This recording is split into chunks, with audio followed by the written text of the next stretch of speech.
د ملي بیرغ په هکله د طالبانو والي څرګندونو غبرګونونه پارولي دا چې ولې په ویډیو کې وګورئ او چینل هم سبسکرایب کړئ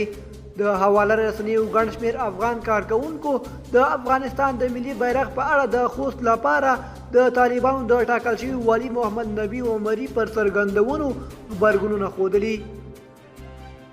د طالبانو والي غونډه کې د وینا پر مهال ویلي 3 ورځې وروسته هیڅوک حق نه لري چې ملي بیرغ هسک کړي نوموړي وویل له نن نه بعد د دې بیرغ 3 ورځې وخت دی له 3 ورځو وروسته بیا هیڅوک اجازه نه لري چې پر کور دوکان موټر او یا موټر سایکل باندې یې ځوړند کړي د حواله رسنیو افغان کارکوونکو د نوموړي د دې څرګندونو غندله کړې او یو شمېر نورو بیا په غبرګون کې د ملي بیرغ انځور چې تیرو شلو کلونو اوږدو کې د افغانستان ملي بیرغ پر خپلو حواله رسنیو پاڼو خپور کړی او یا د بیرغ په بیلابیل انځورونو خپاره کړي دي یو کارن احمد ارمان لیکلی دا بیرغ زموږ ملي هویت دی هغه پر قومي مشرانو غږ کړی چې د خوست له والي سره خبرې وکړي او دا ستونزه هواره کړئ احمد افغان لیکلی دا وړ څرګندونې د خلکو ترمنځ بې اتفاقي رامنځته کوي